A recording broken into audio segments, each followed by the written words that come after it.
UPSC 2020 की परीक्षा में बिहार के शुभम कुमार ने टॉप करके पूरे बिहार का नाम रोशन किया है।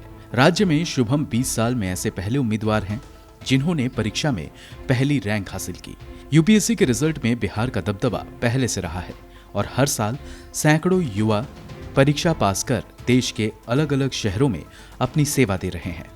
एक रिपोर्ट के मुताबिक बीते 20 साल में 3,679 उम्मीदवारों की आईएएस ऑफिसर की पोस्ट पर नियुक्ति हुई है, जिनमें 222 बिहार से हैं। इनके अलावा ओवरऑल 5,205 आईएएस अफसरों में 422 बिहार से हैं, जो उत्तर प्रदेश के बाद दूसरे स्थान पर है।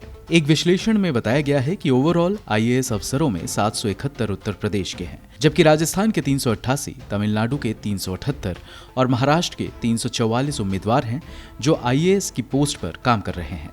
इनके अलावा आंध्र प्रदेश के 277, पंजाब के 230, दिल्ली के 206, हरियाणा के 211 और मध्य प्रदेश के 186 उम्मीदवार आईएएस हैं।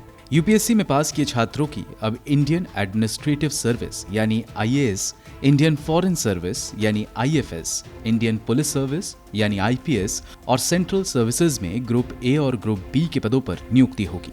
यूपीएससी के मुताबिक परीक्षा में पास किए 761 उम्मीदवारों की लिस्ट जारी की गई है। इनमें 263 जनरल, 229 ओबीसी, 122 एससी, 86 ईडब्ल्यूएस और 61 एसटी के उम्मीदवार शामिल हैं।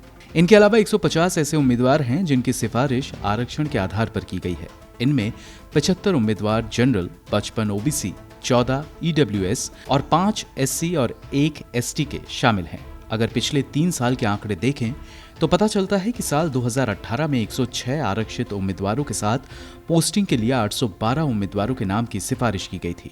वहीं 2019 में 182 आरक्षित उम्मीदवारों के साथ 927 उम्मीदवारों की नियुक्ति की सिफारिश यूपीएससी ने की थी। यूपीएससी की परीक्षा में लाखों उम्मीदवार हर साल शामिल होते हैं। यूपीएससी की तरफ से जारी एक वार्षिक रिपोर्ट के मुताबिक साल 2019-20 में 30.4 लाख उम्मीदवारों ने पंजीकरण किया था, जिनमें 17.7 लाख उम्मीदवारों ने सिविल सर्विसेज के लिए आवेदन किया था। इनमें 16.2 लाख उम्मीदवारों ने परीक्षा दिया, जिनमें मात्र कुछ 100 उम्मीदवारों का चयन हो पाया।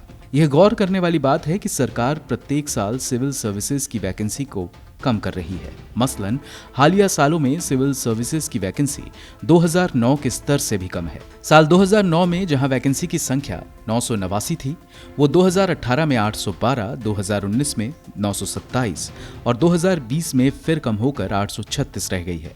यूपीएससी की वार्षिक रिपोर्ट में बताया गया है कि कई ऐसे मामले हैं जिनमें केंद्र ने नियुक्ति में देरी की है। रिपोर्ट में बताया गया है कि 31 मार्च 2019 तक 575 पोस्ट के लिए सिफारिश की गई थी, लेकिन 2019-20 के आखिरी तक 350 सिफारिशें पेंडिंग रहीं। यही नहीं, कई ऐसे भी मामले रहे जिसमें सरकार ने नियुक्ति में 2-3 साल लगा दिए। हालांकि यूपीएससी के रिकमेंडेशन रूल्स के मुताबिक कमीशन द्वारा की गई सिफारिशों को 10 हफ्ते में निपटाने के नियम है। ब्यूरो रिपोर्ट, गो न्यूज।